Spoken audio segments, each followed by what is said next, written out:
शायद संविधान बनाने वालों को, देश के निर्माताओं को इस बात का एहसास ही नहीं रहा होगा कि लोग, सत्ता में बैठे हुए लोग इतने करप्ट हो जाएंगे, इतने भ्रष्टाचारी हो जाएंगे, इतने बड़े क्रिमिनल होंगे कि उनको जेल जाना पड़ेगा। जो बिल आ रहा है वो ठीक बिल है कि अगर आप पर कोई इल्जाम है, आपको जेल में जाना पड़ रहा है तो आप जेल से बैठकर सत्ता नहीं चला सकते हैं।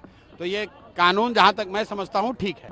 भाई, क्रिमिनल बिल जो लाया जा रहा है वो इसलिए लाया जा रहा है कि जब संविधान बना होगा तब शायद संविधान बनाने वालों को, देश के निर्माताओं को इस बात का एहसास ही नहीं रहा होगा कि लोग, सत्ता में बैठे हुए लोग इतने करप्ट हो जाएंगे, इतने भ्रष्टाचारी हो जाएंगे, इतने बड़े क्रिमिनल होंगे कि उनको जेल जाना पड़ेगा।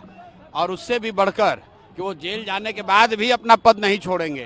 तो मुझे लगता है कि जो बिल आ रहा है वो ठीक बिल है कि अगर आप पर कोई इल्जाम है, आपको जेल में जाना पड़ रहा है तो आप जेल से बैठकर सत्ता नहीं चला सकते हैं।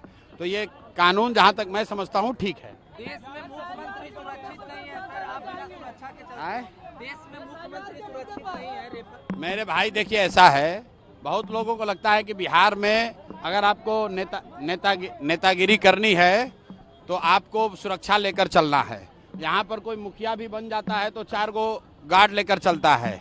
हम पिछले 3 बरस से बिहार में पैदल चले हैं, गाड़ी से चल रहे हैं और इतनी बड़ी व्यवस्था है, लेकिन मैं कोई सुरक्षा लेकर नहीं चलता हूं, क्योंकि मेरा विश्वास है कि अगर हम समाज के हित की बात कह रहे हैं, लोगों की के जो परेशानी है उसकी बात कर रहे हैं, तो समाज मेरी सुरक्षा में खड़ा है। किसी तरह की सुरक्षा की कोई जरूरत नहीं है।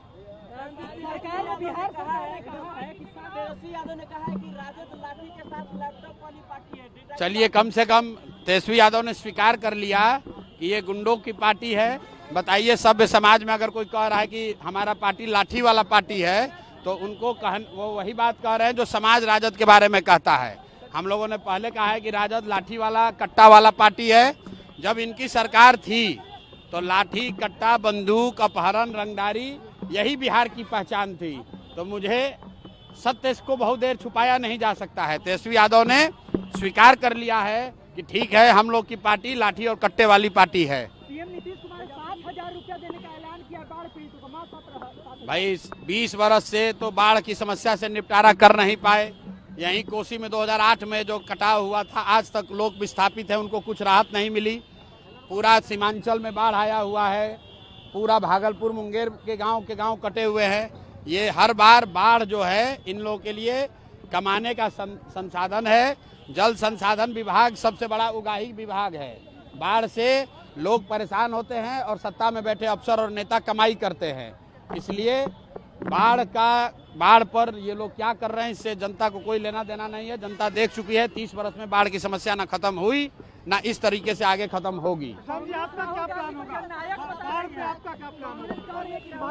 बाढ़ पर हम लोगों ने कहा है कि जन सुराज की अगर व्यवस्था बनेगी तो ये जितने Kosi project, Gandak project, Bagmati project चल रहे हैं, इन सब प्रोजेक्ट को बंद करके बिहार में एक प्रोजेक्ट बनेगा जिसमें सारे नदियों का एक बार आकलन करके एक ग्रिड, वाटर ग्रिड बनाया जाएगा, ताकि उत्तर के जिलों में जहां पानी और बाढ़ की समस्या है, यहां से पानी को नीचे ले जाया जा सके और मध्य के जिले, सेंट्रल बिहार में जहां जल जमाव की समस्या है, उनसे इसको जोड़ा जाए। और फिर नीचे साउथ बिहार में जहां सूखे की समस्या है, जब तक पूरा बिहार में एक ग्रिड नहीं बनेगा, वाटर ग्रिड, तब तक बाढ़ की समस्या खत्म नहीं हो सकती है।